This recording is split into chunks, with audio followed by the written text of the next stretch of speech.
Graças a Deus. Glórias a Deus, meus queridos, muito boa noite. A graça e a paz do Senhor seja com todo mundo. Uma grande honra ter vocês aqui, estar presencialmente com todos. É uma grande honra falar também pelo culto online, para aqueles que estão nos acompanhando remotamente, de casa ou de qualquer outro ambiente. É muito bom saber que nós estamos ligados não apenas por um laço de presença em um mesmo ambiente. Há um laço mais forte que nos une. O poder do Espírito Santo, o sangue de Jesus que corre no corpo de Cristo, a comunhão. E a palavra comunhão, ela essencialmente quer dizer ter em comum. Quando nada, a gente tem em comum hoje a mesma sede, a mesma fome, o mesmo desejo. Você que nos acompanha, onde quer que esteja, tem pessoas comentando no chat, nos acompanhando de Portugal. Há um oceano que nos separa, mas há um Espírito que nos une. O Espírito é muito mais forte do que as distâncias, do que o tempo, do que o espaço. E por isso estamos ligados. Um beijo para você de Portugal, um beijo para você de qualquer lugar do mundo que agora nos assista, ou que posteriormente venha acompanhar essa pregação por meio das plataformas onde vai ficar gravado. O poder do Evangelho é maravilhoso. O poder do Evangelho é o poder que nos une. Cristo veio dar para nós não uma galera. Cristo veio dar para nós uma família. Na mesa de Cristo é o único ambiente onde pessoas improváveis poderiam se unir. Havia, por exemplo, pessoas no primeiro século, de acordo com as castas, com as tribos, com as possibilidades sociais, com os movimentos políticos, que eram absolutamente incompatíveis. Havia pessoas dentro de Israel que eram comissionados de Roma para fazer a exação, a cobrança de impostos dos próprios judeus. E aquilo que ele conseguia cobrar mais era a mais-valia dele, e ele era odiado pelos judeus. Era um caso dos publicanos.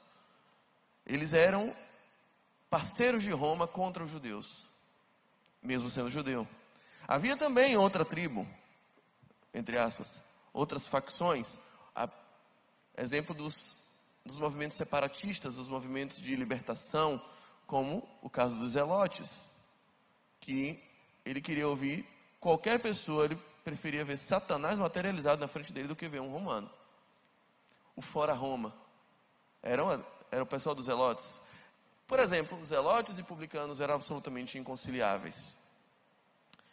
Na mesa de Cristo, dentre os apóstolos, havia, por exemplo, um publicano, Mateus, e havia um Zelote, Simão. Jesus é aquele que une as diferenças. Jesus é aquele que aproxima os distantes.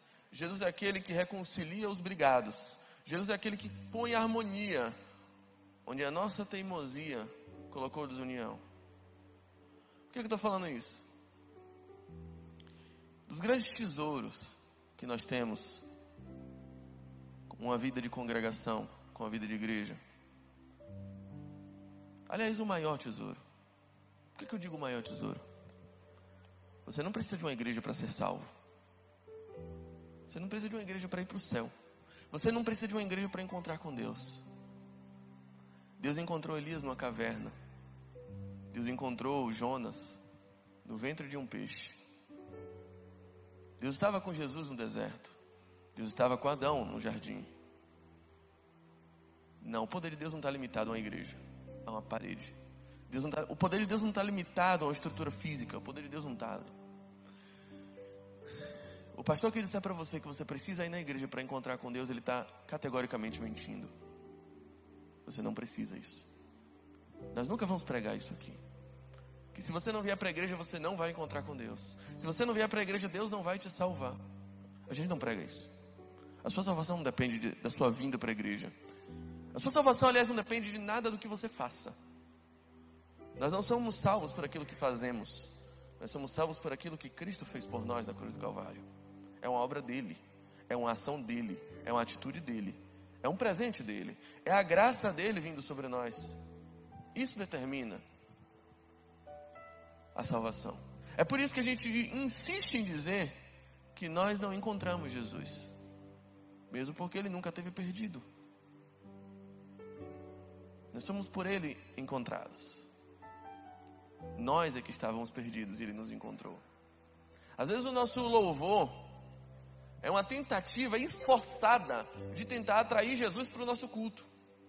A gente faz o louvor e fica tocando, e tocando, e tocando, e cantando, e cantando, e cantando, e fazendo aquelas orações fervorosas, para ter a expectativa de que talvez Jesus passe ali na porta desse culto, olhe para dentro e diga assim, acho que esse culto está maneiro hoje, vou entrar. Ou então, é Abel na guitarra, Deus me livre. Hoje eu não vou não. Hoje o culto vai ser só vocês. A gente acha que é assim, né? Então que a nossa tarefa ao louvar, ao levantar a mão, ao cair no chão, a ficar de joelho, a cantar, a se esguelar, que a nossa tarefa é tentar atrair Jesus para o nosso culto. Como se a gente tivesse poder de atrair Jesus e de determinar as ações do céu. A gente acha no fundo, que o céu é reativo e que a terra é propositiva. Que aquilo que acontece no céu é determinado por aquilo que acontece na terra. Que nós temos o poder de dizer para onde Jesus vai ou para onde ele foi ou para onde ele não vai. E a depender de um louvor bem tocado, a depender de uma performance perfeita, Jesus entra ou não entra nesse culto. Desculpe, não é assim, bem. Meu pedacinho de maná não é assim. Eu gosto de relembrar os louvores antigos e me alegra quando eu lembro que há mais de 20 anos o nosso irmão J. Neto já cantava e expressava dizendo, na verdade, queridos, quando eu cheguei aqui, o meu Senhor já estava. Ele sempre chega primeiro. Não somos nós que atraímos a Deus. Ele é quem nos atrai. Se você veio aqui hoje, querido, a grande notícia que eu tenho para você é que você não veio buscar Deus. Você veio para cá porque Ele te buscou onde você estava e te trouxe a presença dEle. Jesus diz, quando o Filho do Homem for levantado sobre os homens, a todos Ele atrairá para si. Nós somos por Ele atraídos, nós somos por Ele chamados. Ele é como um imã que atrai tudo o que Ele quer atrair. E de uma forma ou de outra, por um subterfúgio ou por outro, por um argumento ou por outro, Ele te atraiu aqui nessa noite. E Ele não te atraiu aqui para você encontrar com Ele. Porque Ele não precisa te atrair para cá para você encontrar com Ele. Ele pode te encontrar. Salmo 139 diz que você pode pegar as asas da alvorada e no mais alto céu. Você pode mergulhar nas profundezas dos mares. Ou você pode fazer no abismo, no lugar dos mortos, no lugar de sepultura, a sua cama. E até ali o Espírito Santo está. O Espírito de Deus está presente. A mão dele está ali. Você não foge dela. Você não se aparta dela. Então por que Ele te trouxe aqui? Porque o propósito dele nunca foi que você se encontrasse somente com Ele. O propósito de Deus não é ser Deus. Ele não precisa da gente para ser Deus. Ele precisa de nós. Precisa, entre aspas, sabe? Mas Ele precisa de outros, não para ser Deus. Deus Ele já é, e já era, e desde o princípio Ele foi. Mas Ele precisa de outros para ser pai. Um pai para ser pai precisa de filho. O propósito de Deus não é apenas se mostrar como Deus, mas se revelar como pai. E foi isso que Jesus tentou fazer em todo o seu ministério. Enquanto os judeus eles usavam pena, tinta, papel novo, todas as vezes que escreviam o nome, e era um grande desafio escrever o nome de Deus, até porque até hoje ele é impronunciável. Jesus quebra todo o protocolo e diz assim, ó, quando vocês orarem, vocês vão orar assim, ó, digam assim, ó, Pai, Pai nosso. O propósito de Jesus em seu ministério nunca foi revelar um Deus em seu poder, mas um Pai em seu amor. Deus é um pai de uma família com muitos filhos. Em todo evangelho, ele demonstra uma necessidade que o homem entenda de que essa pessoa que está do seu lado, ele é mais do que um estranho. Ele é o seu irmão. Ele é o seu irmão. O que Jesus sempre nos ensina é que o desejo do Pai é que a gente aprenda a chamar de irmão quem o Pai chama de filho. É nisso que Ele quer nos engajar, é nisso que Ele quer nos trazer um propósito. Então o grande propósito da igreja não é você encontrar com Deus. O grande propósito da igreja é você encontrar com o seu próximo. É você encontrar com sua família. É você encontrar com seus irmãos. Aqui por muitas vezes já foi dito, por exemplo, a predileção, a preferência do pastor Diogo pelo livro de Romanos, e a gente vê como o olho dele brilha todas as vezes que ele fala da carta de Romanos. Aliás, nas quartas-feiras, hoje de manhã, por exemplo, ele pregou no livro de Romanos. Toda quarta-feira ele segue uma série que é a série Romanos. Versículo por versículo ele vai falando, e já tem um tempinho que ele está nessa, e não sai dessa, que é a grande paixão dele. É o livro preferido dele, o livro de Romanos. Diz ele, é uma das maiores obras já escritas pela humanidade. Mas a minha afeição com o livro de Romanos vem de antes. E o grande responsável por isso é um amigo de infância, Rafael. Rafael cresceu comigo, eu conversava com ele agora há pouco até. E Romanos era uma carta que passou desapercebida por mim, por muito tempo. E Rafael sempre foi meu rival em muita coisa. Lá na rua, se eu jogava num time, ele jogava no outro. E a gente sempre disputou tudo. E quando a gente começou a estudar teologia, por conta própria, ele se afeiçoou imediatamente à vertente calvinista. Aquela que é salvo uma vez, salvo para sempre. Daquela que dá perseverança dos santos. Daquela que a graça é irresistível. Daquela que ninguém perde salvação. E eu me afeiçoei ao outro lado. Ao lado arminiano. Ao lado do que diz, ó, Deus veio te dar livre-arbítrio. Libertar seu arbítrio. O lado que responsabiliza o homem pelas suas escolhas. E no fundo, cara, são perspectivas. E a gente rivalizava muito e eu tentava quebrar o pescoço dele, ele tentava quebrar minha coluna nos argumentos. E a gente sempre se respeitou e se amou muito. E eu aprendi a amar Romanos a partir da devoção dele. E seguramente ele aprendeu a amar muitas outras coisas por causa da minha devoção. É incrível como o ferro afia o ferro. É incrível como mesmo nas disputas, com um tiquinho de maturidade, a gente cresce assustadoramente. E Rafael é um grande responsável por boa parte do meu crescimento espiritual e a minha curiosidade em aprender mais sobre a palavra de Deus. Eu queria que você abrisse a sua Bíblia no livro de Romanos. Carta do apóstolo Paulo aos Romanos, no capítulo 7. Muitos chamam a carta de Romanos de o Evangelho Epistolar. A carta que é o resumo dos Evangelhos. O Evangelho de Paulo. Não, ele não faz aquela ideia literária de Evangelho que a gente conhece, que é fazer algo, uma biografia ou uma hagiografia, como alguns dizem, da vida de Jesus. Mas ele sintetiza o que vem a ser a ideia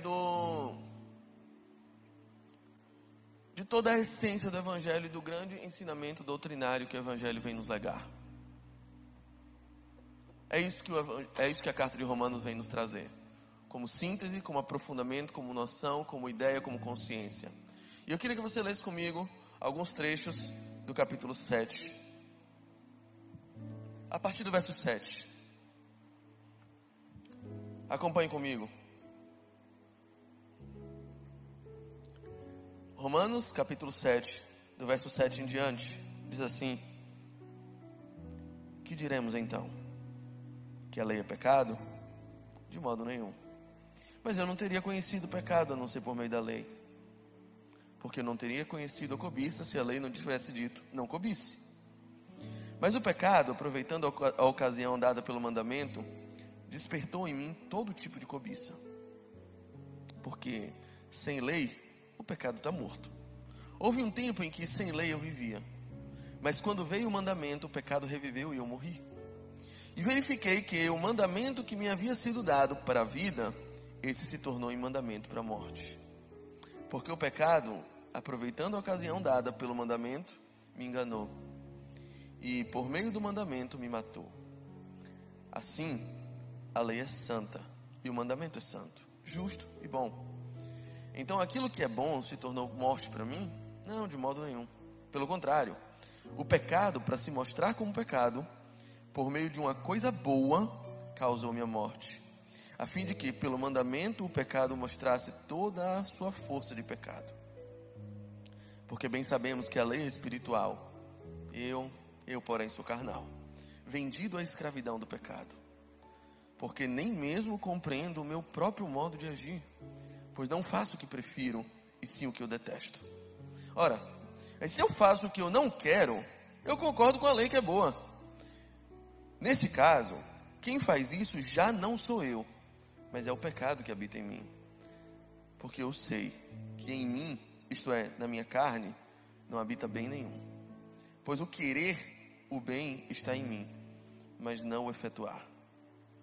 Porque não faço o bem que eu quero, mas o mal que eu não quero, esse eu faço.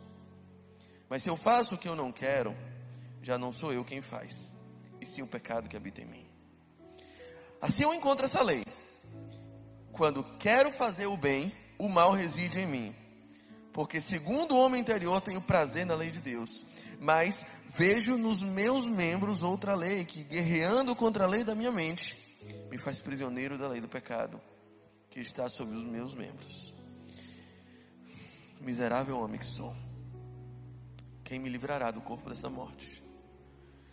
Graças a Deus, por Jesus Cristo nosso Senhor, de maneira que eu, de mim mesmo, com a mente, sou escravo da lei de Deus, mas segundo a carne, sou escravo da lei do pecado. Agora, pois, já não existe mais nenhuma condenação para os que estão em Cristo Jesus, porque a lei do Espírito da vida, em Cristo Jesus, livrou você da lei do pecado e da morte. Que Deus os abençoe.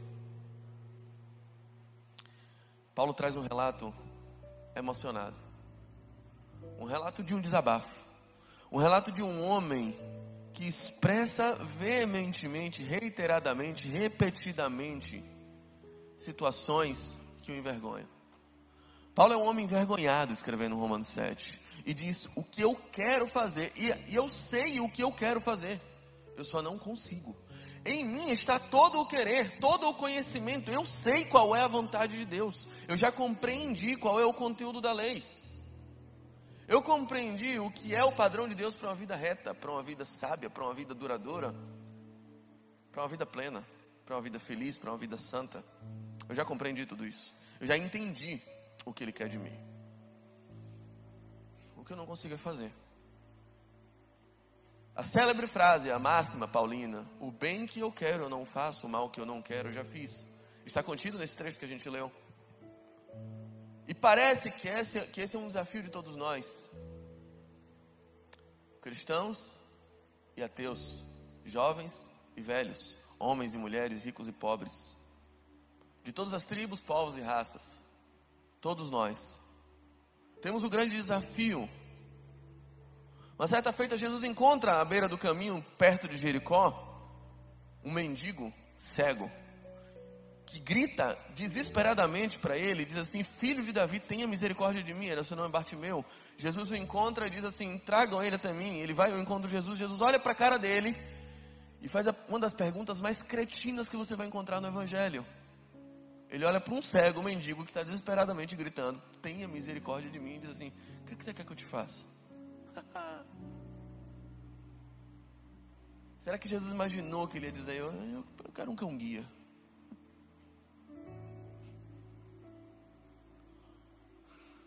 A resposta parece óbvia para você? A resposta que aquele homem daria a Jesus parece óbvia para você? Para mim parece, mas não era tão óbvio assim. É muito bom Jesus dizer o que você quer que eu te faça, porque aquilo tem um desafio muito grande. Porque nem sempre a gente quer aquilo que a gente precisa. O que ele precisa, eu não tenho dúvida. O que ele precisava ali, ele precisava enxergar a banana. Ele precisava ver. Ele precisava ter luz. Ele precisava deixar de ser cego. Era isso que ele precisava. Mas será que é isso que ele quer? Quantas vezes você já conheceu, ou você já foi a pessoa que quer aquilo que não precisa? E principalmente que precisa do que não quer. Eu levei 35 anos da minha vida para entender que eu precisava emagrecer. Na verdade, eu já sabia que eu precisava, eu só não queria. Porque entre emagrecer e comer 5 pedaços de pizza, vamos lá. Entre comer o cachorro quente da cantina de Pati e comer batata doce, vocês me desculpem. Eu tinha uma escolha muito bem definida na minha mente. O que eu precisava era outra coisa, mas o que eu queria. E tem outras pessoas que querem o que não precisam.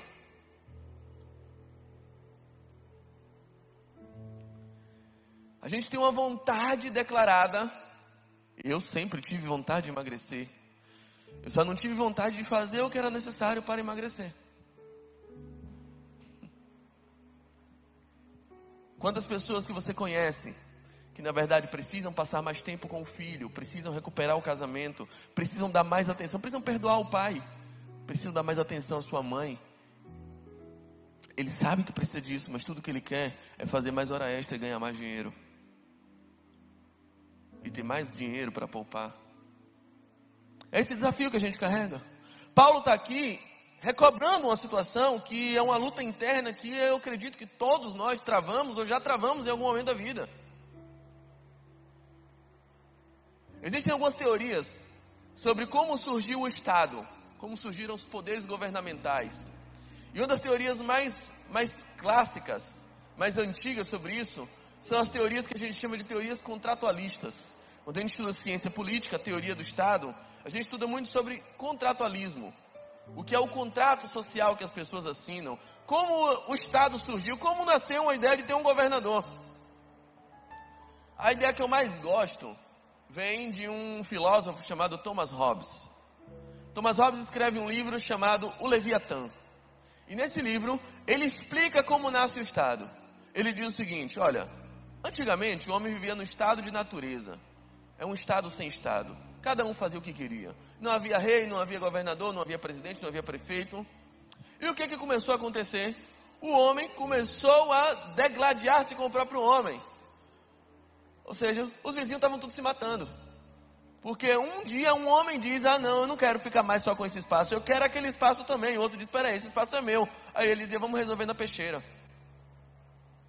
E nessa brincadeira o homem foi se exterminando, até o momento que o homem inteligentemente começa a perceber, brother, a gente vai se matar, a gente vai se extinguir, daqui a pouco não tem mais homem para contar a história, não tem mais mulher aqui para parir, porque a gente todo dia morre um aqui por causa de uma briga, de uma manga que caiu num pé, eu acho que é minha e você acha que é sua. E aí o homem se reúne, uma sociedade se reúne e faz um contrato social. Eles abrem mão dos próprios poderes, movidos por um sentimento, pelo medo.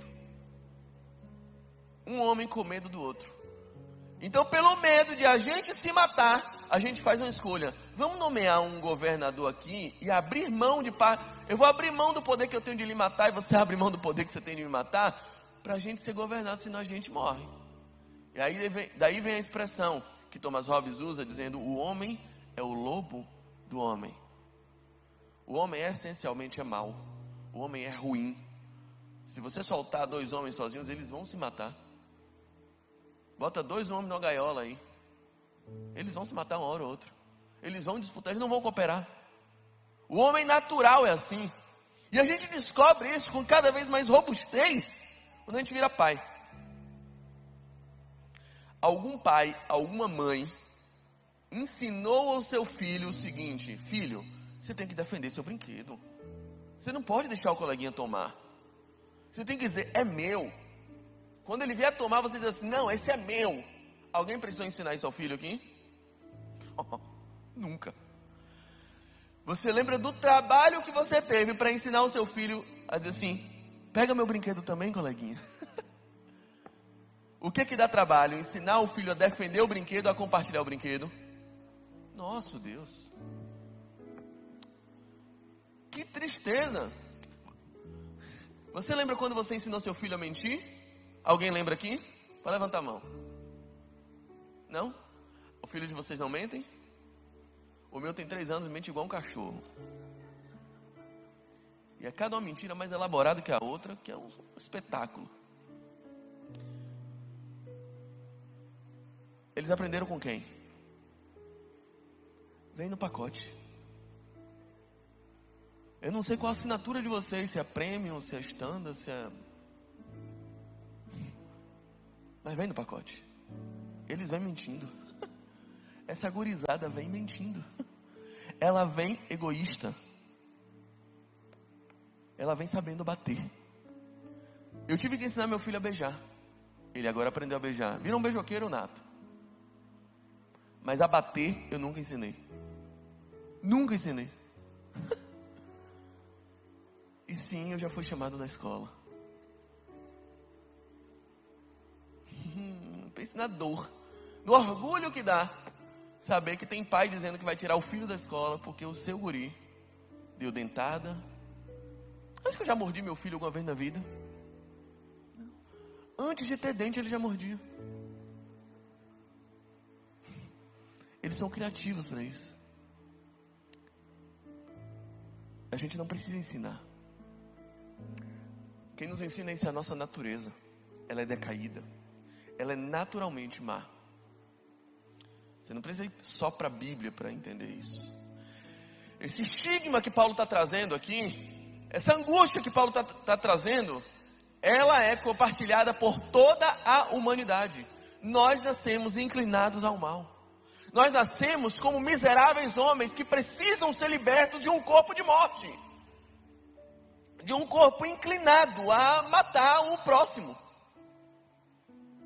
O pintor espanhol Goya diz que nós temos uma capacidade de matar muito maior do que a gente imagina. Não duvide da sua capacidade de fazer as piores atrocidades. Não duvide da sua capacidade de fazer aquilo que você jurou que jamais cometeria. Não duvide da sua capacidade de trair. Não duvide da sua capacidade de mentir. Não duvide da sua capacidade de ser desonesto. Sabe aquele ditado de que a ocasião faz o ladrão? Isso é absolutamente verdadeiro diante da natureza pecaminosa que nós temos. Quantas pessoas que você já avalizou pela idoneidade e que, vamos lá, num cenário comum, se misturou com política e você soube de atos de corrupção. Quantas pessoas, quantos exemplos nós já tivemos na esquerda, na direita, em cima, embaixo, puxa e vai. Em todos os setores, em todos os partidos, em todas as camadas. A gente já se viu desesperançado por pessoas em que a gente confiou e atestou pela lisura e idoneidade e que bastou a ocasião perfeita e a casa de Romanos 7 apareceu. Miserável homem, o bem que eu queria fazer, o bem é o país que eu queria fazer, eu não faço. Mas o mal, esse eu já fiz. Quantas vezes você já orou assim? Quantas vezes você já se deparou com o senso de fracasso e dizer: Deus, eu não queria fazer isso, mas foi mais forte do que eu. Parecia que meu corpo ia sendo levado pela vontade, pela promiscuidade, pelo desejo de roubar, pelo desejo de trair, pelo desejo de ter algo que eu não deveria ter direito. E a gente vai sendo levado. E esse texto normalmente é o nosso escudo. É aqui que a gente se segura. É isso mesmo. Errei de novo, pequei de novo, mas é isso mesmo. O bem que eu quero fazer eu não faço, o mal que eu não quero já fiz. Eu estou igual a Paulo. Nesse texto a gente encontra uma identificação, a gente encontra uma desculpa para os nossos fracassos. Mas eu queria chamar vocês, eu queria, se possível, projetar algumas confusõezinhas que a gente encontra quando lê esse texto com mais atenção. Se possível, coloca o texto de Romanos 7:25, para a gente ver as constatações que Paulo vai fazendo. E nesse texto ele faz uma constatação muito poderosa. Graças a Deus por Jesus Cristo nosso Senhor, de modo que eu mesmo com o entendimento sirvo a lei de Deus, mas com a carne eu sirvo a lei do pecado. Ele está dizendo: eu sou um servo da lei do pecado. Eu até posso pensar na lei de Deus, e com o meu entendimento ela está aqui, eu conheço ela, eu raciocino ela, eu racionalizo ela, mas com as minhas atitudes, com a minha carne, com o meu dia a dia, com o meu cotidiano, eu parece que sou escravo da lei do pecado. É o que ele está afirmando categoricamente aqui. Mas volta para Romanos 6:2. Em Romanos 6:2 ele vem dizer assim: de modo nenhum, nós que já morremos para o pecado, como viveremos ainda nele? Hashtag buguei. Pera aí, Paulo. Tá no pecado ou não tá no pecado, brother? Você é servo do pecado ou você não é? Decida aí. Vai no 7:24. Olha a expressão que ele diz. Isso aqui é quase um hino que a gente faz toda vez que a gente peca. Miserável homem que sou, quem me livrará do corpo dessa morte? Vai também no 7,14. Porque bem sabemos que a lei é espiritual, mas eu sou carnal. Eu sou vendido sob o pecado. Ele admite, eu sou uma pessoa carnal. A lei de Deus, a vontade de Deus, ela é espiritual. E eu amo essa lei, ela é boa, ela é legal, mas eu sou carnal. Eu não vivo sob essa lei. Eu vivo sob outra lei, que é a lei do pecado. Em mim só habita a carnalidade. Mas vamos lá o que ele diz em Romanos 6,6. Sabemos isto, que o nosso homem velho foi crucificado com ele, para que o corpo do pecado fosse desfeito, a fim de não servirmos mais ao pecado. Eu quero dizer agora o oposto do que eu disse antes. Paulo, uma metáfora ambulante. Falei e desfalei. Me arrependi de ter falado. Não parece que está acontecendo isso? Olhe mais, 7,17. Olha o que ele diz aqui. Agora, porém, não sou mais eu que faço isso, mas o pecado que habita em mim. Verso 20 agora. Ora, se eu faço o que eu não quero, já o não faço eu, mas o pecado que habita em mim. Ele está dizendo, eu sou governado pelo pecado. Ele está afirmando isso. Eu não me governo. Quem me governa é o pecado. Mas vai lá no 6,14. Um capítulo antes. Olha a treta que ele está dizendo. Pois o pecado não terá domínio sobre vós, porquanto não estáis debaixo da lei, mas debaixo da graça. E ainda no capítulo 7, 7,4. Olha o que ele vai falar. Assim também vós, meus irmãos, fostes mortos quanto à lei, mediante o corpo de Cristo, para pertencerdes a outro, àquele que ressurgiu dentre os mortos, a fim de que demos frutos para Deus. Se um capítulo ele diz assim, eu não me governo, quem me governa é o pecado. Um capítulo antes ele já tinha dito, o pecado não nos governa. Para com essa ideia de que você é governado por instintos. Para com essa ideia de que você não escolhe o que faz. De que você está sob uma força que é maior do que você, que vai te levando a você fazer o que você não quer. Para com isso. Quem está certo? O Paulo 6 ou o Paulo 7? Por fim, olha o 7,23. Ele diz assim, mas vejo nos meus membros outra lei, guerreando contra a lei do meu entendimento e me levando cativo à lei do pecado, que está nos meus membros. Parece que ele está preso por uma lei do pecado. Parece que ele está preso pelo instinto e não tem mais poder nenhum sobre o próprio corpo. Eu estava lá e não sei, uma força fez virar o volante e entrei no motel. Meu Deus, não queria. Paulo não se governa. Paulo é criança, domada pelos instintos e por uma lei que ele não conhece, mas ele faz o que ele não quer o tempo todo. Mas o que ele diz em Romanos 8:2? Porque a lei do Espírito de vida em Cristo Jesus já te livrou da lei do pecado e da morte. O que está acontecendo aqui que Paulo está o tempo todo se contradizendo tanto? Que Paulo fala um negócio, depois diz exatamente o contrário. O que está acontecendo? Que Paulo fala aquela oração que a gente repete toda vez que a gente peca, e a gente usa como uma desculpa perfeita para validar todos os nossos erros e a nossa continuidade em fazer tudo que está errado. Para a gente legitimar os instintos mais podres do nosso coração. E a gente dizer, é assim mesmo. Eu sou assim. Não tem jeito. A gente é falho mesmo, né? Miserável homem que sou. Há toda evidência. Paulo está usando um recurso retórico que no grego ele usava muito, que chama o argumento do louco. E o que é o argumento do louco?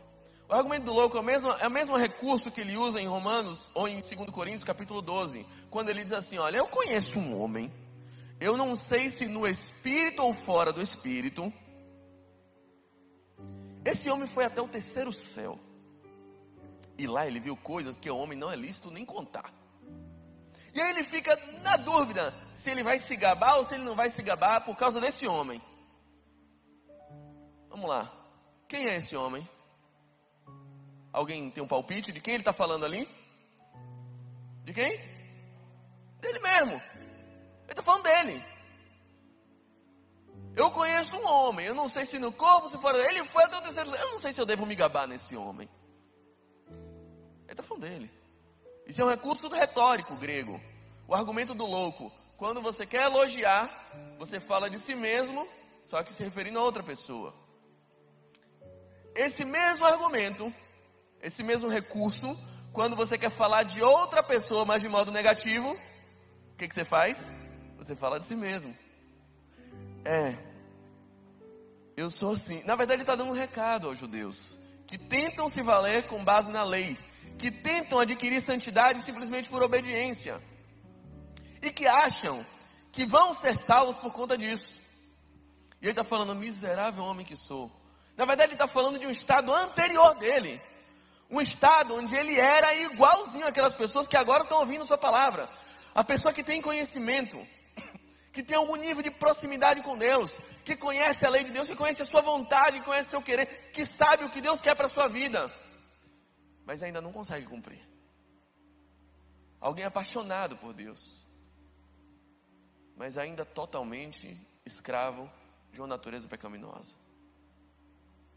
Paulo está falando de um estágio anterior. Paulo não está dizendo que esse é o ideal, não. Paulo está falando que todos nós nascemos com uma casinha bem edificada, com paredes e muros bem construídos, com um teto bem estabelecido e com toda decoração bem firmada, mas na rua Romanos 7.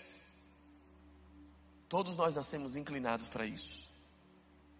Mas ao mesmo tempo que Paulo fala isso, de uma lei que te puxa para baixo, como a lei da gravidade, com uma lei que te atrai ao pecado, com uma lei que faz você desejar aquilo que não é seu, com uma lei que está dentro de você, atuando dentro do seu coração, fazendo você querer o que você não queria querer. Schopenhauer já disse que o homem é livre para fazer o que quer, mas o homem não é livre para querer o que quer. Eu aposto que você queria. Quantas vezes você já tentou não gostar de uma pessoa e aquele coração bandido e vagabundo vai atrás? Quantas vezes você tentou gostar de alguém e não deu match? A gente não manda os sentimentos. A gente não manda o que a gente ama. E o pior é que a nossa vida não é determinada por aquilo que a gente sabe. A nossa vida é determinada por aquilo que a gente ama. Quem aqui não sabe mesmo, não tinha esse conhecimento. Quem aqui não sabe que Coca-Cola faz mal?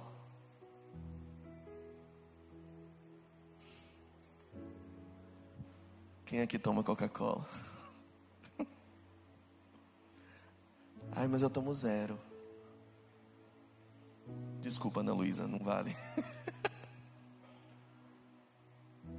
0 faz mal também, gente. Faz mal.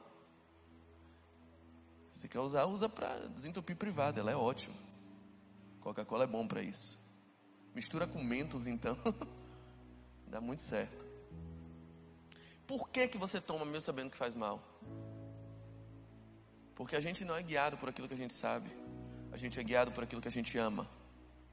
Você pode saber, você pode ouvir 1000 documentários sobre o quanto de açúcar tem num copo de Coca-Cola, sobre os efeitos destrutivos, aquele videozinho histórico, você bota um pouquinho de Coca-Cola em cima de uma carne, a carne fica podre em 3 segundos.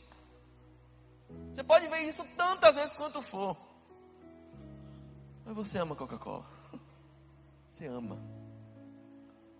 E você não consegue se desvencilhar desse amor e desses tantos amores destrutivos que a gente acumula na nossa vida.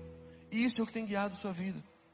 Por mais que você saiba e reconheça que a vontade de Deus é boa, no fundo, você ama a bagaceira e a cachorrada. É isso. E por isso sua vida é uma vida de bagaceira e de cachorrada. A gente não consegue se desvencilhar disso. E a gente acha que isso é o certo, que isso é o comum. E Paulo está dizendo, não, queridos, isso não é o comum. Isso é um estágio natural que todos nós nascemos, sim. A casa de Romanos 7 é a casa onde todo mundo mora ou já morou um dia. Mas esse não é o estágio final que Deus proporcionou para o homem. Não é o plano final de Deus. Não é isso que Deus sonhou para você. Existe uma lei que te puxa para baixo. É a lei da gravidade. E toda vez que você pula, você vai cair de novo. Toda vez que você tenta ficar voando, você vai cair. Porque a lei te puxa para baixo. Mas essa não é a única lei que existe na humanidade. Se existe uma lei chamada gravidade, que te puxa para baixo, e essa é como a lei do pecado, que faz você fazer o que você não queria fazer, que te leva a desejar coisas que você queria não ter desejado, que te leva a fazer coisas ruins, embora você queira fazer aquilo que é bom. Essa lei do pecado e da morte, que te puxa para baixo, ela pode ser anulada por uma outra lei, que é como a lei da aerodinâmica, que embora todo o peso te puxe para baixo, ela te faz voar independente disso, e essa lei se chama a lei do Espírito e da vida.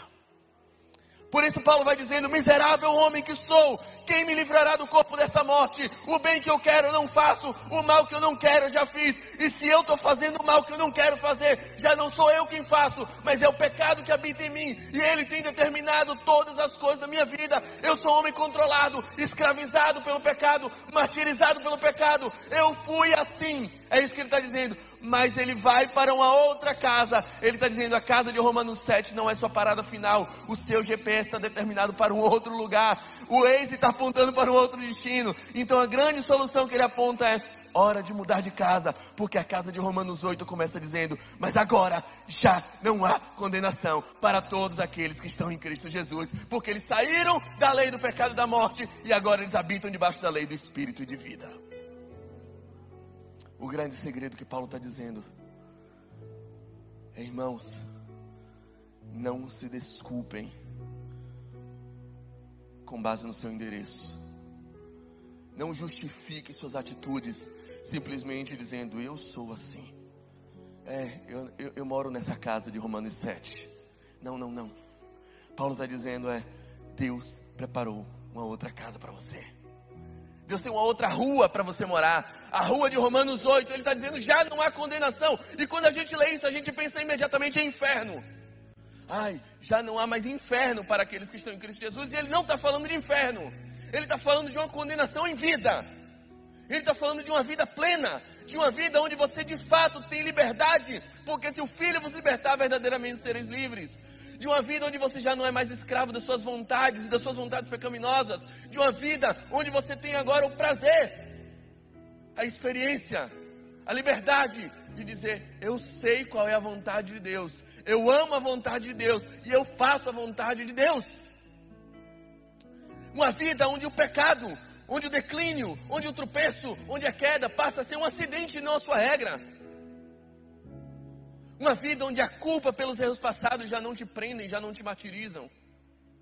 Ele está dizendo: calma, já não há mais necessidade de uma vida tão troncha, de uma vida tão mesquinha, de uma vida tão acabada, de uma vida tão sofrida, de uma vida tão chorosa. Já não há mais essa necessidade, já não há mais esse tipo de condenação, já não há mais inferno em vida para aqueles que estão em Cristo Jesus.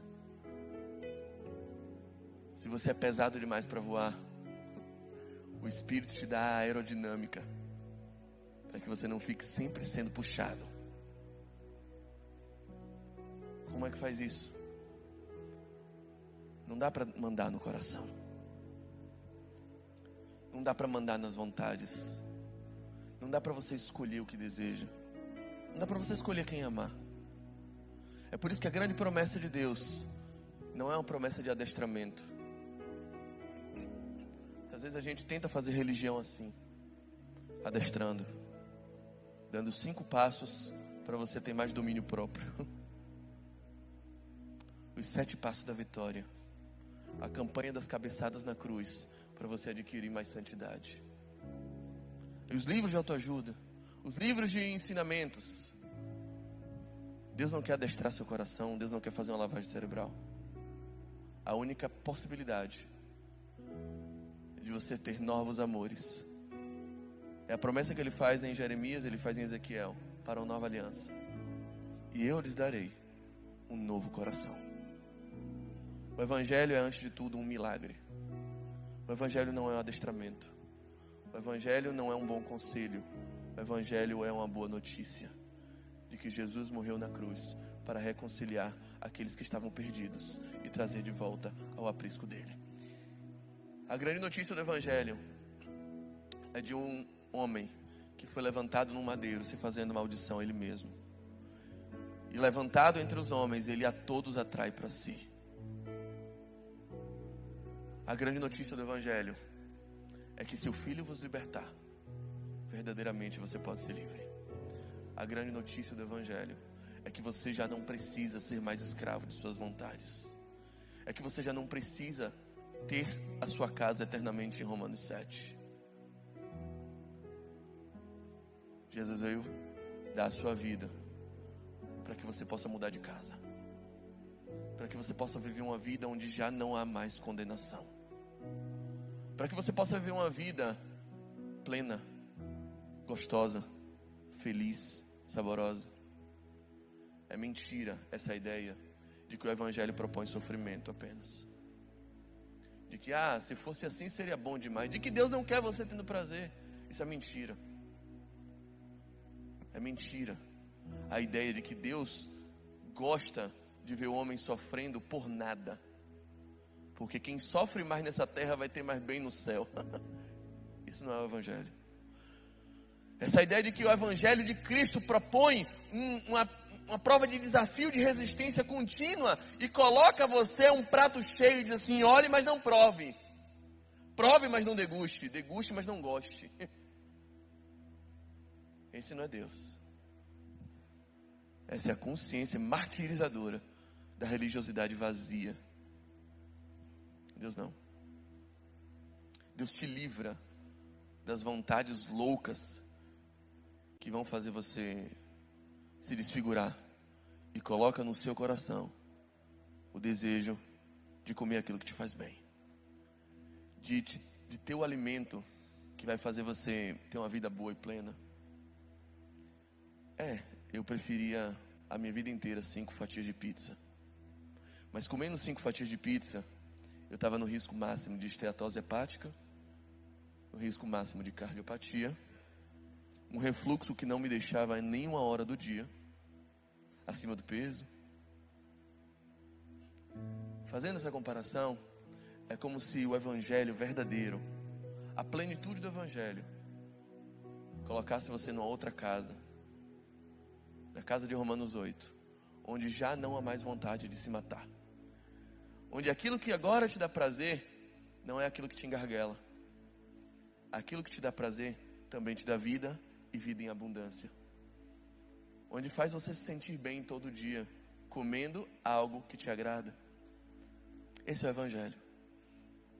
E talvez você esteja desesperadamente dizendo: eu preciso disso, porque o que eu desejo, na verdade, está me acabando. Eu tive uma experiência quando eu era pequeno.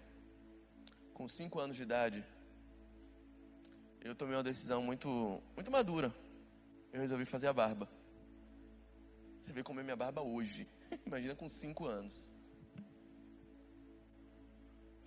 Bem robusta, né? Minha barba era com 5 anos de idade. Então eu enchi minha cara de sabonete, peguei o barbeador de meu pai e comecei. Não tinha pelo, mas tinha pele. Metade do meu rosto foi embora só na primeira. E quando eu vi o estrago no espelho, eu só pensava uma coisa: meu pai vai me matar. Meu pai vai me dar uma surra daquelas categóricas que eu nunca vou esquecer e vou contar para os meus netos. E eu passei 3 dias virando a cara para meu pai, dizendo: oi, pai. Assim, sem que ele veja esse lado desfigurado. E obviamente eu estava enlouquecido, porque uma hora ele ia me pegar desprevenido, uma hora ele ia ver aquele negócio e eu não ia conseguir esconder, ele ia ver de relance, ele ia me ver dormindo, e ele ia saber que eu escondi algo muito forte dele. 3 dias depois, eu já com torcicolo, não aguentei. Chamei meu pai e falei: pai, aconteceu um acidente. talvez eu tenha pego o seu barbeador. E talvez eu tenha achado que era hora de fazer a barba. É bem possível que eu tenha me enganado. Então aconteceu isso aqui, e mostrei a ele. Meu pai, pelo amor de Deus, não me dê uma surra. Por favor, não me bata, meu pai. Ele olhou para mim e disse assim: é esse seu medo? Tá bom, filho. Eu não vou te matar não, vou te bater não, fique tranquilo. Mas sua cara tá horrível. Você tá horroroso. E eu entendi. Então esse é o castigo. É ficar horroroso. A gente acha que Deus odeia o pecado porque isso torna ele menos Deus. Isso torna ele menos santo. E Deus não quer que você peque porque ele é um ser fetichista, cheio de vontade, cheio de caprichos. Não faça isso, não gosto que façam isso. Não, isso feriu a minha santidade. Feriu o meu decoro celestial. Sabe por que Deus odeia o pecado? Porque o pecado te deixa horrível. Porque o pecado tira de você a semelhança que você tem do seu pai. O pecado lhe rouba a identidade. O pecado lhe deixa disforme. O pecado te mata. O pecado te deixa abominável. O pecado lhe fere. E pai nenhum fica feliz ao ver seus filhos totalmente desfigurados. A alegria de um pai é quando alguém diz: nossa, seu filho é a sua cara. E eu digo sobre o meu: ele é a minha cara, mas nele fica bom. Deus também se alegra de ter filhos que parecem com ele, de ter filhos tão santos quanto ele é, de ter filhos justos como ele é, de ter filhos amáveis como ele é, de ter filhos amorosos, graciosos, generosos, bondosos como ele é, de ter filhos perdoadores como ele é. E é muito difícil ser perdoador quando a sua vida é marcada por tanta traição. É difícil ser amoroso quando a sua vida é marcada por tanta ferida, por tanto tapa tomado. É difícil ser generoso quando sua vida foi marcada por pessoas egoístas que te cercaram. E você sabe, o ferido fere. O traído muitas vezes trai também. O magoado, ele também magoa. Porque essa é a única linguagem que ele conhece. A linguagem de Romanos 7. Miserável homem que sou. De tudo que eu experimentei, eu só sei retribuir. Eu só sei replicar. Mas o que eu quero te dizer é que da mesma forma que o ferido fere, que o magoado magoa e que o traído trai, o inverso também é verdadeiro. O amado ama. O perdoado perdoa. O ajudado ajuda. O resgatado resgata. E o que recebeu graça se torna gracioso.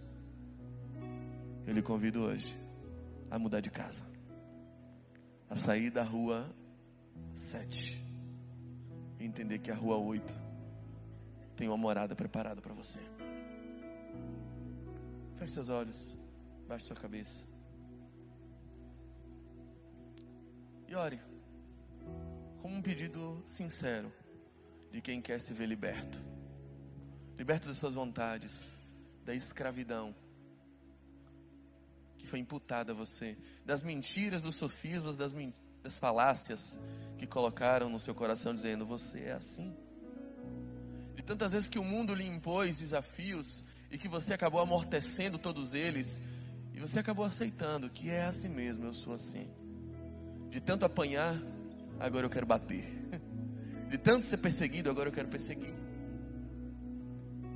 Existe um conceito psicológico que é um nome parecido, mas é profecia autossugestiva, alguma coisa autorrealizável, como se fosse uma autoprofecia. E você coloca uma coisa na sua mente e aquilo começa a se realizar, porque você coopera para que isso aconteça. Você começa a dizer: aqui no trabalho ninguém gosta de mim. Você vai com essa máxima, com essa premissa: ninguém gosta de mim aqui no trabalho. E o que acontece? Involuntariamente você começa a se comportar de um jeito que faz ninguém gostar de você. E você diz, eu falei. E talvez a sua vida tenha se guiado assim, por essas autoprofecias. Não tem jeito, eu não consigo. Eu não consigo ser fiel. Eu fui ferido tanto que eu já não consigo me relacionar. Essa é a rua Romanos 7. A rua que te limita, a rua que te escraviza, a rua que te dá uma consciência de escravidão que parece impossível de ser liberto. A rua da escravidão das vontades, a rua da fixação do querer, a rua dos impulsos, a rua dos instintos, a rua que te leva a acessar um site que você achou que nunca mais acessaria, a rua que te leva a ter prazer vendo uma pessoa se desnudar e sabendo que aquela pessoa podia ser tua mãe, podia ser tua irmã, mas mesmo assim o instinto fala mais alto. A rua que te leva a ter prazer naquilo que você sabe que Deus odeia, e naquilo que você sabe que vai te desfigurar e te deixar horroroso, vai acabar com tua cara, vai te roubar a identidade. Deus hoje te oferece não adestramento. A promessa de Deus não é adestrar. A promessa de Deus não é dar um livro de regras. A promessa de Deus é: e eu lhes darei um novo coração. Isso é um milagre. É uma cirurgia invasiva. É uma invasão no teu corpo, na tua alma, na tua mente. Tudo que a gente pode fazer é como aquele cego à beira do caminho, desesperadamente dizer: Filho de Davi, Jesus, tenha misericórdia de mim. Ore isso agora no seu coração.